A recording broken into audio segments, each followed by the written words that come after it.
Aquí está. Ya, perfecto. Hoy, bienvenido a los pocos.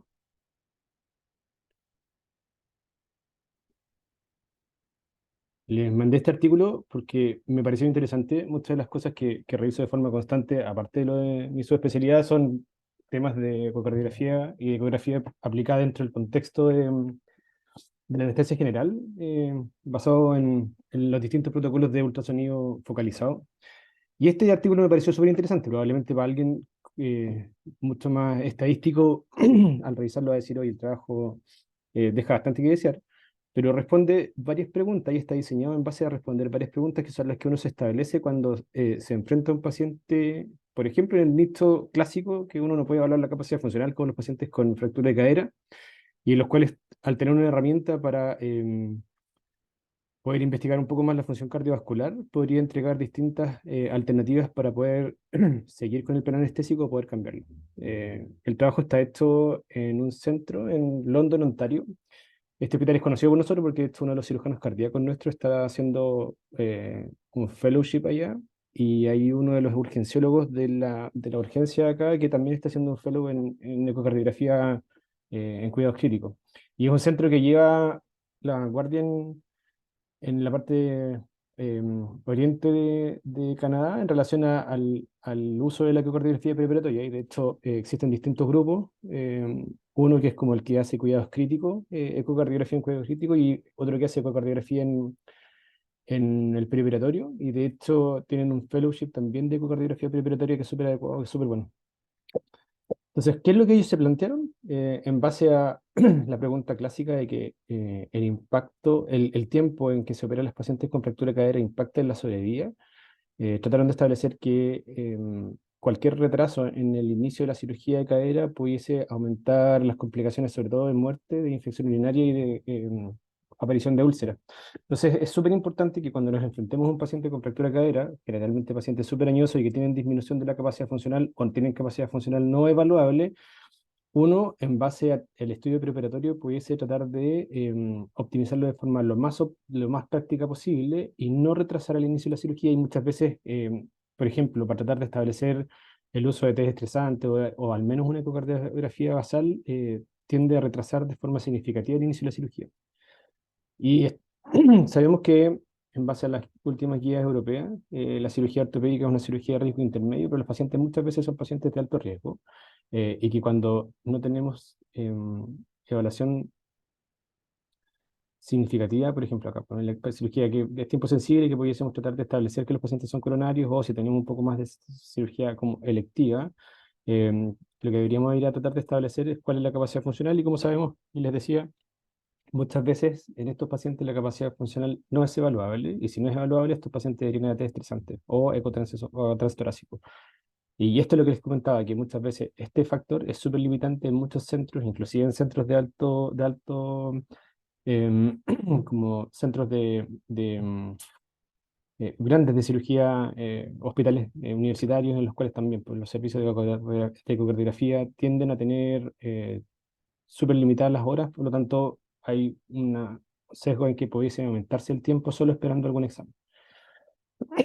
Y ya desde las guías del 1996, que se estableció cuáles eran los criterios para la ecocardiografía perioperatoria, en ese contexto fue en ecocardiografía transesofágica, pero desde esa fecha el uso de la ecocardiografía transtorácica ha ido aumentando de forma significativa, y hay muchas experiencias de montajes de servicios de ecocardiografía perioperatoria en los cuales, en conjunto con los intensivistas que son ecocardiografistas, los anestesiólogos ecocardiografistas, urgenciólogos ecocardiografistas y algunos cardiólogos, se montan servicios en los cuales se ofrecen distintas herramientas para poder evaluar durante todo el preoperatorio, en distintos escenarios, evaluar la función biventricular, la función cardiovascular, y si hay alguna causa de compromiso hemodinámico que pueda ser resuelta en base a la observación con imágenes. Como les decía, este centro tiene un servicio de ecocardiografía preoperatoria, y lo que se plantearon en base a tratar de establecer la utilidad del protocolo Lucas, que ellos lo definen como sumar en la ecocardiografía transesofágica focalizada, como vemos en este caso, más la ecocardiografía, o sea, la ecografía pulmonar, para tratar de evaluar si es que producía algún impacto en el cambio de decisiones en relación a la técnica anestésica que el anestesiólogo tratante había tomado. Ocuparon 6 imágenes básicas del eco focalizado, que son para este análisis corto, largo que están acá, que son estas imágenes de arriba. Una apical, ocuparon una apical 4 y apical 5 cámaras y un subsifoillo en caso de que, tratando de ocupar todo el protocolo, si es que había algunas ventanas que no eran tan observables.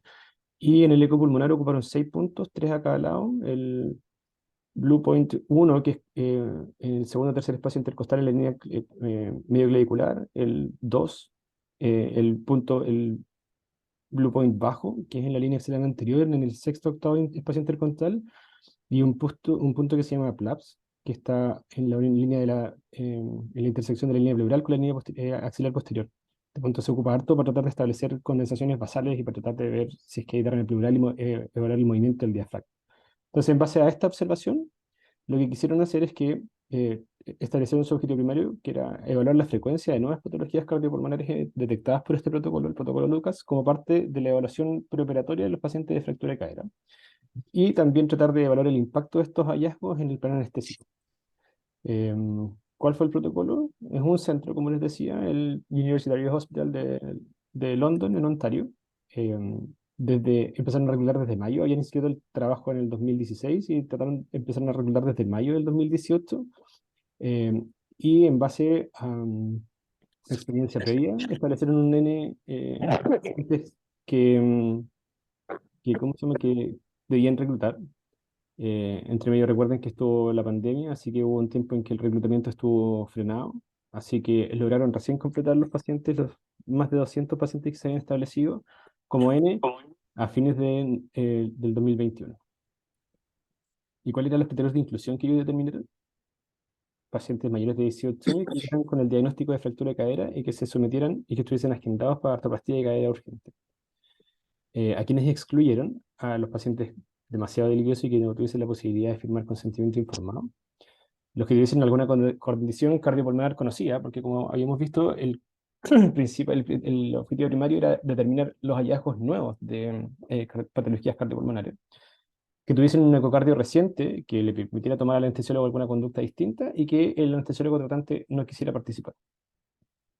Como les decía, ocuparon 6 imágenes, un paresternal corto-largo. En el corto-largo lo que trataron de evaluar fue función sistólica y evaluación de las válvulas. ¿Ya? Los protocolos básicos establecen solo función cualitativa, pero ellos intentaron cuantificar de forma bien marcada, sobre todo la presencia de valvulopatías de las cavidades izquierdas o derechas para etapificarlas, como leves, moderadas a severas. Y también en el paresternal corto podemos ver la interacción cardiopulmonar y pudiésemos evaluar un poco la volemia. En los apicales ocuparon apicales 4 o 5 cámaras también para evaluar función del ventrículo derecho e izquierdo, para evaluar la presencia de valvulopatías y para evaluar la presencia de llenado.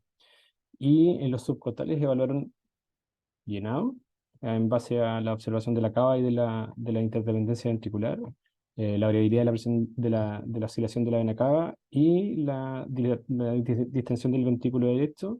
Y también evaluaron si es que no se podía, porque muchas veces estas ventanas no se pueden observar, evaluaron la subcostal para tratar de sacarle el máximo provecho posible si es que no se veían bien en las otras ventanas. Y como también les comentaba, la ecografía pulmonar, 3 imágenes por lado, son 2 puntos del Blue Protocol, el Upper Blue Point, el Lower Blue Point y el Platelets.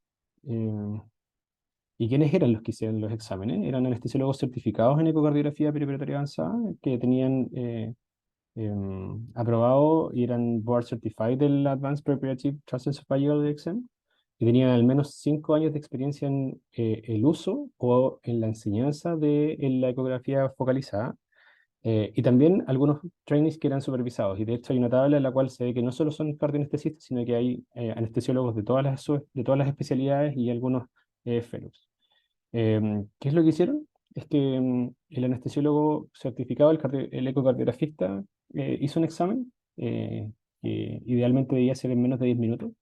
Lo que le pedían al anestesiólogo tratante es que después de hacer su evaluación preoperatoria, estableciera cuál era su plan anestésico y después se hizo el protocolo ciego, cerrado. Y el examen de ecocardiografía tenía un informe y ese informe se entregaba en un sobre cerrado. Y después se le entregaba al anestesiólogo y el anestesiólogo abría el sobre, encontraba el informe del eco focalizado y tenía la posibilidad el anestesiólogo de reevaluar el plan anestésico en base a lo que había hecho de lo que había propuesto de forma inicial y entregaba un feedback en base a los beneficios o los no beneficios de la información entregada por el protocolo de ecocardiografía. ¿Cuáles fueron las variables que ocuparon? El outcome primario fue un outcome compuesto en asociación a los cambios producidos por el informe de ecocardiografía en relación a estas 9 distintas alternativas. Proponer la cirugía, por ejemplo, un paciente que tenía, si había un hallazgo muy catastrófico, un derrame pericárdico severo, difusión sistólica severa, si el paciente se posponía la cirugía, ¿cuál era la unidad de destino? Si la unidad de destino era una unidad básica, una unidad de cuidados intermedios, inclusive como la unidad de cuidados intensivos, si es que había un escalaje, un decalaje de la técnica anestésica, si es que cambiaba, por ejemplo, si de anestesia neuroaxial se pasaban a general o inverso, si es que el anestesiólogo decidía cambiar la monitorización básica por una monitorización un poco más avanzada, con un electrocardiograma de 5 derivadas, o con la presencia de instalar una línea arterial o instalar un catéter del brazo central si es que el anestesiólogo tratante encontraba que el protocolo tenía signos de hipovolemia, para tratar de evitar los compromisos hemodinámicos asociados a la técnica neuroaxial, si es que administraban un bolo de fluidos preoperatorio, si es que el anestesiólogo determinaba que debe tener un aporte más liberal de fluidos o un aporte más restrictivo, sobre todo en relación a la interdependencia ventricular, pensando en disfunción del ventrículo derecho y que los pacientes hubiesen tenido hipertensión pulmonar, porque la función diastólica no se evaluó. Y si es que el anestesiólogo tratante tomaba la decisión de partir con inótropos o con algún vasopresor en el intraoperatorio. Todo esto en los base de los hallazgos. Y tratando de establecer cuáles eran algunos outcomes secundarios, sobre todo pensando en las complicaciones, si, cuánto era la estadía hospitalaria, cuánto era la estadía en la UCI, si tenían eventos cardiovasculares adversos mayores en el perioperatorio, si tenían complicaciones pulmonares, si tenían injuria renal aguda, si hacían stroke y tenían muerte. Y el otro outcome secundario fue una encuesta de satisfacción que le hicieron a los anestesiólogos con 5 preguntas de las cuales se determinaba de forma como principal si es que el uso del protocolo de ecocardiografía focalizada, de ecocardiografía y ecografía pulmonar, permitía cambios en la toma de conductas o si lo encontraba importante en relación a la evaluación preparatoria de los pacientes de como de alto riesgo. Este fue el enrolamiento y han determinado que podían ser 200 y dijeron para tratar de evitar fallas en la metodología, establecieron que debieran ser 250 pacientes y eso fue lo que reclutaron en el tiempo. Se excluyeron 25 porque no pudieron firmar el consentimiento informado y tenían 225, de los cuales excluyeron a 21 porque tuvieron insuficiente tiempo para realizar el examen y que partir la cirugía. Probablemente el paciente llegó a la unidad preparatoria y rápidamente lo pasaron al pabellón y el anestesiólogo no tuvo el tiempo para hacer el examen, entonces no se cumplía el criterio inicial de que se hiciera el examen con sobre cerrado y se cambiara la estrategia con el anestesiólogo. Y se completaron 204 protocolos de ecocardiografía y ecografía pulmonar. De estos 204 se excluyeron 6 porque el anestesiólogo no quiso cambiar su plan o porque tenía condiciones cardiopulmonares conocidas y que no estaban bien claras al momento de la entrevista y en uno en que se canceló la cirugía. Por lo tanto, quedaron con 198 cuestionarios y encuestas hechas para tratar de establecer la metodología y el análisis estadístico. Como les decía, ellos habían hecho un trabajo previo en el cual habían establecido que se producía más o menos como un 10% del cambio en la conducta y en base a eso establecieron que debían tener estos 200 pacientes. Y las variables se analizaron en base a distintas estrategias estadísticas, de hecho, en base a variables continuas y la mayoría eran variables continuas, entonces hicieron como análisis hicieron Fisher y Tested. ¿Qué es lo que encontraron? Muy parecido a nuestra población, la mayoría de los pacientes eran mujeres y la media de la población tenía 82 años. La mayoría de los pacientes eran ASA 3, 107 de los 189. pero considerablemente la mayoría eran independientes, más de la mitad de los pacientes eran independientes de las actividades de la vida diaria. Probablemente ellos en la discusión establecen que la población canadiense es una población que es generalmente más sana, tiene un estilo de vida un poco más saludable, por lo tanto podría ser uno de los sesgos principales de este trabajo. La mayoría no tenía signos cardiovasculares que hubiesen sido considerables para tratar de establecer alguna sospecha de una enfermedad cardiovascular o cardiopulmonar significativa. Un 13% de pacientes con enfermedad coronaria, 24%, 24% de pacientes con arritmia, principalmente esa arritmia debe ser para la edad, fibrilación auricular, y más del 50%, el 63% de los pacientes eran hipertensos. Eh, Pocos diabéticos, muy pocos pacientes con stroke previo, muy pocos pacientes con enfermedad renal crónica, muy pocos pacientes con diálisis y muy pocos pacientes a los cuales se les habían hecho ecocardiogramas o exámenes estresantes en el tiempo reciente. La mayoría fue mitad mitad, entre DHS o algún clavo y alguna hemiartroplastia, ¿ya? Em, y aquí están los hallazgos significativos, pero, o sea, los hallazgos que son un poco más claros en relación a qué es lo que encontraron en el protocolo. Uno de los grandes problemas del trabajo es que en cerca del más del 40% de los pacientes el examen no fue interpretable, porque lo más probable es que tenían malas ventanas, pacientes que pueden haber sido un poco más obesos o que la movilización, como la mayoría sabe, para hacer una correcta visualización de las imágenes apicales, uno debiese tener el paciente en decúbito lateral izquierdo medio, tratar de movilizarlo un poco y en la mayoría de los pacientes, sobre todo los pacientes, describen que los pacientes con fractura de cadera derecha, movilizarlos para levantarlos un poco podría ser eh, doloroso, podría ser bien difícil, entonces no encontraron imágenes más o menos interpretables y eso finalmente lleva a que las conclusiones de este trabajo no tengan tanta validez. Y en 20 pacientes no se puede obtener ninguna ventana. Entonces ya tenemos una proporción bien significativa en la cual no podemos obtener información. Encontraron que más del 70%, o sea, casi el 80% tenía función sistólica normal, tenían función del ventrículo derecho normal y la mayoría tenía pericardio normal. Entonces, ya con estos datos dijeron, la mayoría de los pacientes tienen función sistólica normal, entonces probablemente no van a encontrar cambios significativos en relación a la conducta anestésica. Y acá hubo algunas consideraciones especiales. Encontraron que a un paciente con estenosis aórtica severa que no estaba diagnosticado, a 26 pacientes con insuficiencia aórtica al menos moderada, y la principal valvulopatía que encontraron fue que habían 11 pacientes con insuficiencia tricuspide severa que no estaba diagnosticada. Entonces también pudiese haber tomado alguna conducta distinta el hecho de que tuviésemos este tipo de valvulopatías que no estaba diagnosticada.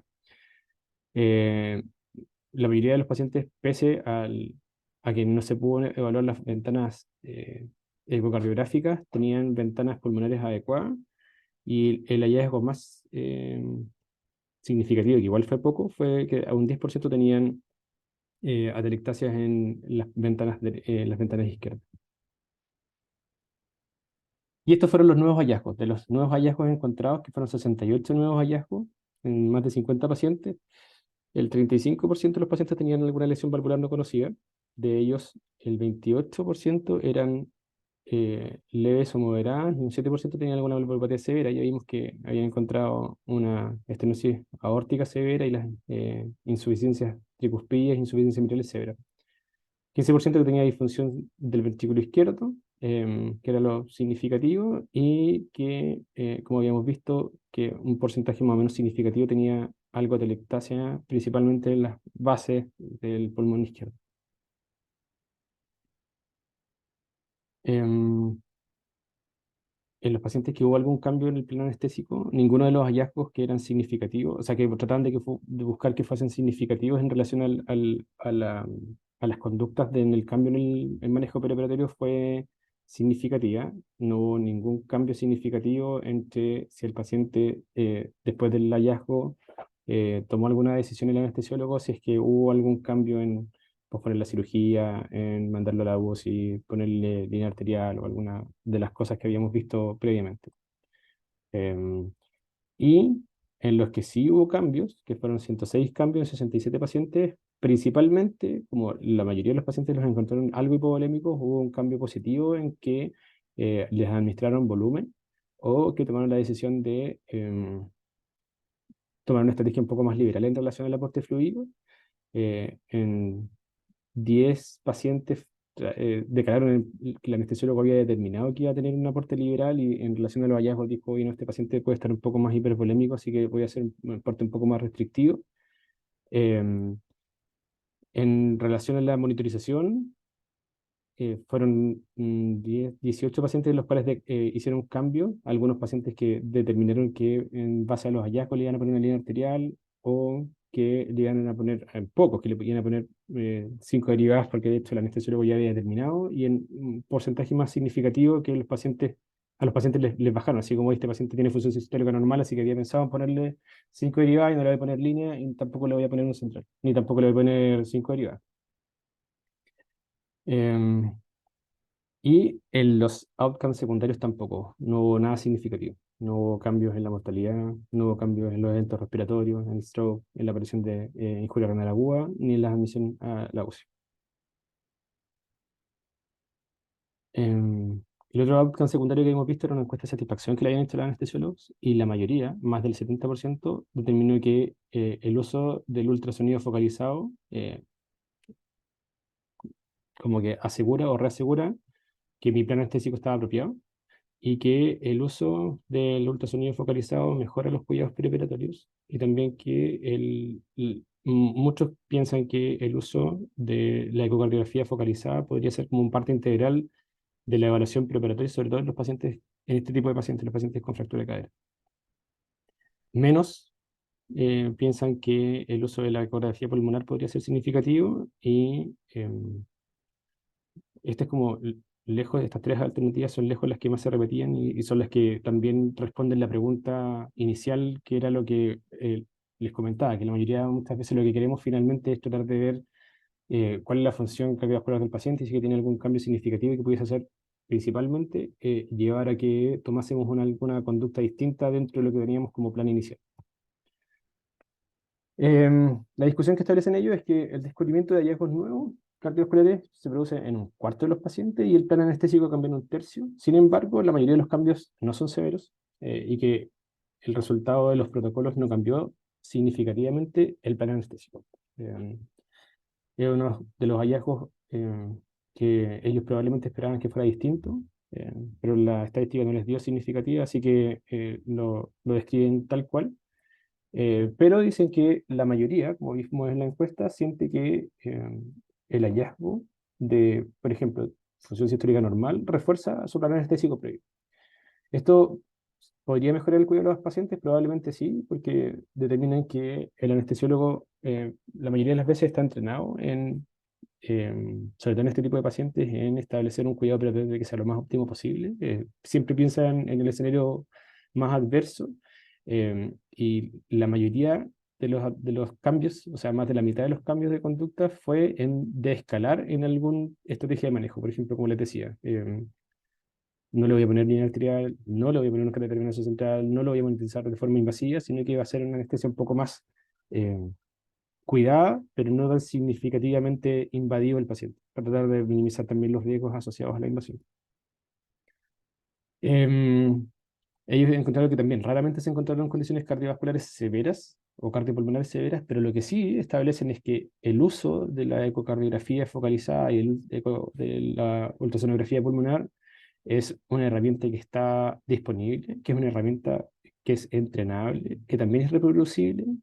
Lo más importante, y en lo cual ellos habían establecido también la pregunta inicial, es que no retrasa la cirugía, sobre todo pensando en las nuevas guías clínicas de la fractura de cadera, que esto es importante, que minimiza la incertidumbre del anestesiólogo en base a, oye, pero no sé cómo está la función sistólica, oye, no sé cómo está el derecho, sino que eh, mostrar que no hay cambios significativos como los encontraron, minimizar la incertidumbre y disminuir el estrés del anestesiólogo tratante enfrentado a este paciente en este tipo de cirugías. ¿Y cuáles deberían ser los roles de los protocolos focalizados de ecocardiografía? Debería ser descartar las enfermedades cardiopulmonares severas, Principalmente esto es lo que está súper indicado, es para tratar de hacer un manejo juicioso del uso de fluidos en el perioperatorio y para tratar de entregar información adicional en relación a la evaluación pulmonar que no es, em, que no se puede obtener en base a al examen físico y a la radiografía de tórax, porque la ecografía pulmonar tiende a ser más sensible para algunos hallazgos específicos, sobre todo para la acumulación, para el agua extravascular pulmonar y para la presencia de neumotórax y de condensación. ¿Cuáles son las limitaciones? Principalmente, como habíamos dicho, más del 40% no se pudo obtener ventanas adecuadas. Entonces eso quita validez a la información que se obtuvo. Lo otro es que ellos tampoco habían recolectado mucha información sobre síntomas cardiopulmonares, pese a que decían que la mayoría no tenía disnea, pero algunos otros síntomas tampoco los objetivaron. Y la otra limitación es que es un solo centro con algunos anestesiólogos entrenados y que también podría quitarle validez externa a este trabajo. ¿Y qué es lo que concluyen? Que el protocolo Lucas finalmente no cambió significativamente el plan anestésico en los pacientes con fractura de cadera sometidos en ese centro, que el uso del protocolo soporta la recomendación de no retrasar la reparación de la fractura de cadera, sobre todo si es que hay algunos pacientes que no tienen evaluación previa desde el punto de vista de la capacidad funcional, que entrega información válida y valiosa para descartar condiciones cardiopulmonares severas y que permite escalar y decalar en el manejo preoperatorio y el manejo preoperatorio del anestesiólogo tratante. Em, no quiero dejar pasar la oportunidad para invitarlo. Este fue el primer curso que hicimos el año pasado. O sea, que hicimos este año, el próximo año se va a repetir también. Un curso que está enfocado también como para ecocardiografía básica en cuidados críticos y en el perioperatorio. Y también dejar los invitados a que todavía está disponible el playlist en YouTube con las clases de ecocardiografía que con mucho esfuerzo hicimos para el curso y que están disponibles para que las puedan seguir revisando.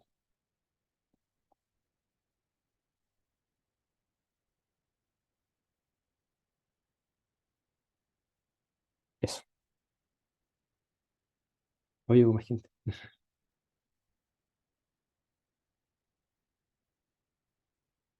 No sé si alguien tiene algún comentario. Tenemos tiempo todavía. Gracias por la presentación, Seba.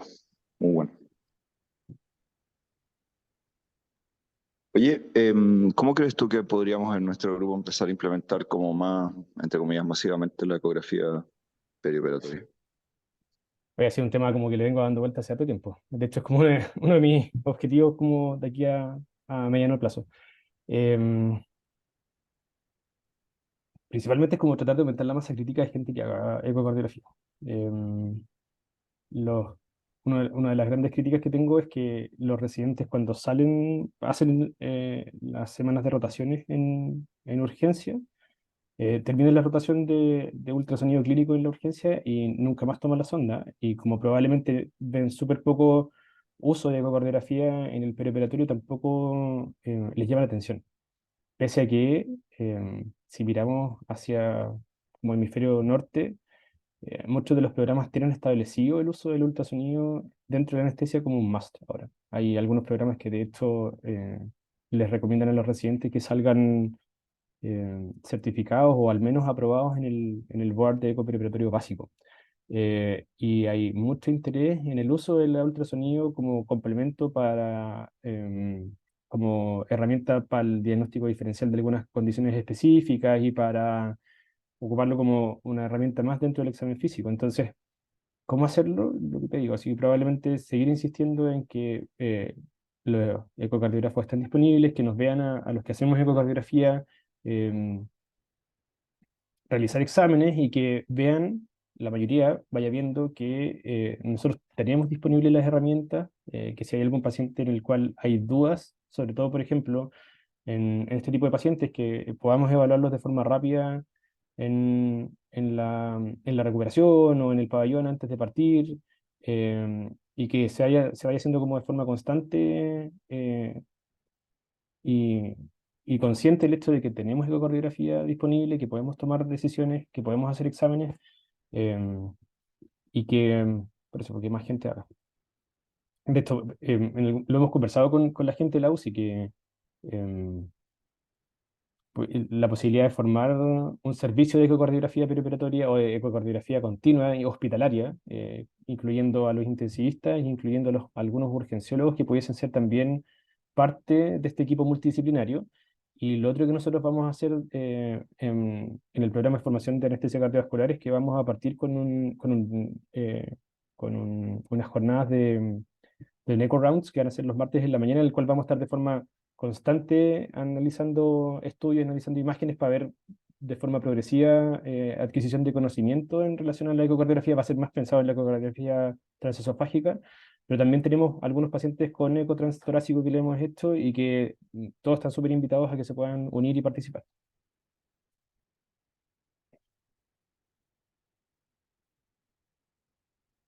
Vale, son en eco focalizado son más de 50 exámenes hechos, idealmente con informe. Y lo otro es que los protocolos siempre están pensados, ojo con eso, los protocolos, este protocolo lo que hacía es que igual tiene evaluación cuantitativa de algunos aspectos, sobre todo de las valvulopatías. En los protocolos básicos, la información que se busca es una información en base a preguntas dicotómicas y tratar de responder alguna pregunta dicotómica que, mm, que tenga el tratante, por ejemplo, tiene compromiso hemodinámico, o sea, tiene compromiso hemodinámico, es por disfunción sistólica o no, es por disfunción del derecho o no, es por hipertensión pulmonar o no. Entonces, tratar de buscar esas respuestas dicotómicas y en base a eso tomar decisiones. Silvana Cabrera, que tiene que levantar la mano.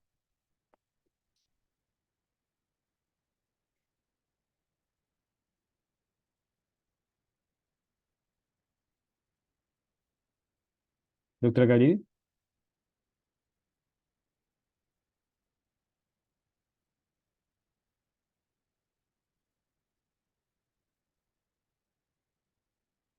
Hola, perdón, es que no encontraba el botón para hablar. no hay problema. Estoy en el celular. Oye, mira, de nuevo, felicitaciones por presentar este trabajo que pone de relieve valga la redundancia, lo relevante de que los anestesiólogos, sobre todo las nuevas generaciones, estén formados en esta técnica que está disponible y que sin duda aporta mucha información muchas veces. A veces no aporta porque, como tú muy bien dices, este trabajo se mostró muy bien, no existen buenas ventanas, pero, pero ¿por qué no usar algo que está disponible y que puede dar información muchas veces? Entonces, solamente felicitarte por presentarlo, por el empuje de tratar de lograr que los anestesiólogos se, em, tengan estas habilidades, porque yo creo que actualmente no cuesta nada, no es caro, no tienes que usar insumos prácticamente, y es una técnica que aporta mucha información, así que eso lo va. Y como les decía, de hecho, en muchos centros es un must. Y fellows de eco focalizado, fellows de eco perioperatorio, los fellows de regional se han transformado en la mayoría fellows de regional y POCUS. Entonces, como que la ecocardiografía salió del anestesista cardiovascular, como que el anestesista cardiovascular está enfocado más en el eco perioperatorio avanzado, pensado principalmente para la cirugía cardíaca. Muchos de los, como de los centros tienen como manejo colaborativo entre distintas subespecialidades, pero el eco perioperatorio está súper como en boga en el último tiempo. Muchos centros ya han establecido servicios de eco perioperatorio. En Latinoamérica yo creo que no hay ninguno todavía, pero yo creo que ese es el camino al que deberíamos tratar de conducir.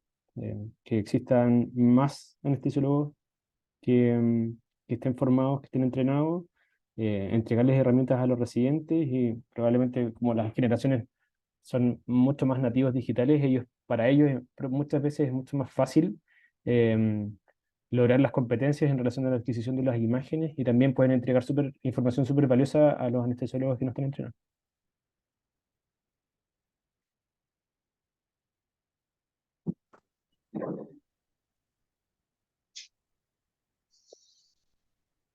No sé si alguien más tiene alguna otra pregunta, si no lo dejamos hasta acá.